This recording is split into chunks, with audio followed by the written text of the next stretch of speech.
Hour channel ఎక్లే Satya's journey. ఈరోజు పిండి వంటల్లో భాగంగా బెల్లంతో చేసిన పువ్వుల్ని ఎలా చేయాలో చూద్దాం. నేను ఈ వీడియోలో చూపించినట్టుగా పక్కా కొలతలతో మీరు ట్రై చేశారంటే చాలా క్రిస్పీగా ఎంతో టేస్టీగా వస్తాయి. మరి రెసిపీ ఎలాగో చూద్దాం రండి. మేము ఇక్కడ మైదా పిండిని కేజీ, వరిపిండి కేజీ, అంటే మనం మైదా పిండి ఎలా కొలుస్తున్నామో వరిపిండి కూడా అలాగే సమానంగా తీసుకోవాలండి. మీరు దానికోసం ఇలా గ్లాస్తో అయినా కొలుచుకోవచ్చు. మేము ఇక్కడ 4 గ్లాసులు మైదా పిండి, 4 గ్లాసులు వరిపిండిని అయితే కొలిచి తీసుకున్నాం. మనం ఇక్కడ తీసుకున్న పిండికి కరెక్ట్గా 3/4 వంతు అయితే బెల్లం పడుతుందండి. బెల్లం కరగడానికి సులువుగా ఉంటుందని మేము ఇక్కడ బెల్లం పొడిని అయితే వాడుతున్నాం. 3/4 అంటే 3/4 వంతు అంటారు కదండి, అలా కొలిచి తీసుకోవాలి. ఇప్పుడు రుచికి సరిపడా సాల్ట్ వేసుకొని అలాగే యాలకులను గ్రైండ్ చేసి పెట్టుకోవాలండి. పొడి పొడిగా ఉంటే బాగుంటుంది. కొంచెం పంచదార వేసారంటే బాగా గ్రైండ్ అవుతుంది. దాన్ని కూడా ఇందులో కలుపుకొని మనం ఏ గ్లాస్తో అయితే పిండిని కొలిచి తీసుకున్నామో అదే గ్లాస్తో 4 గ్లాసులు వాటర్ అయితే పడుతుంది.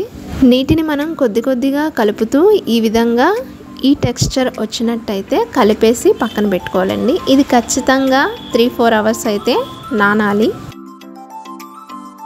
పిండిని ఈ విధంగా నానబెట్టడం వల్ల మనకి పువ్వులు అనేది క్రిస్పీగానే కాకుండా చాలా టేస్ట్గా వస్తాయండి.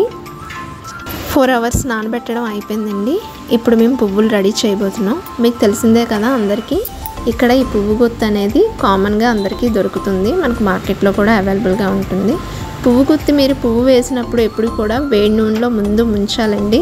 దానివల్ల బాగా వేడిగా ఉన్న గుత్తిని ఆ మిక్చర్లో డిప్ చేసి వేయడం వల్ల మనకి పువ్వు అనేది ఆ గుత్తి నుండి ఈజీగా డివైడ్ అవుతుంది. పువ్వు గుత్తి నుండి పువ్వు ఇలా డివైడ్ అవ్వడానికి మేము ఇక్కడ ఒక ఐరన్ స్టిక్ హెల్ప్ తీసుకున్నామండి. మీరు కూడా ఈ విధంగా చేయొచ్చు.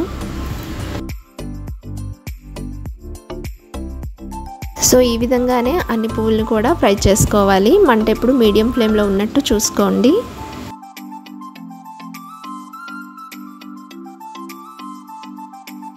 ఈ పువ్వుల తయారీకి కొంచెం టైం టేకింగ్ అయినా సరే టేస్ట్ అయితే చాలా బాగుంటుందండి. అందులోకి మనం బెల్లం పొడితో చేసాం కదా, రుచి అయితే చాలా బాగా వచ్చాయి.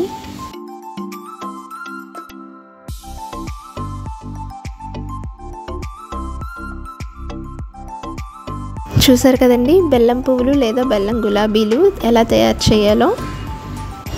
మీరు కూడా ఒకసారి తప్పకుండా ట్రై చేయండి. ఈ రెసిపీ మీకు నచ్చినట్లయితే లైక్ చేయండి, షేర్ చేయండి, అలాగే మా ఛానల్ని సబ్స్క్రైబ్ కూడా చేసుకోండి. ఇంకొక కొత్త రెసిపీతో మళ్ళీ కలుద్దాం. Until then bye bye. Thank you for watching.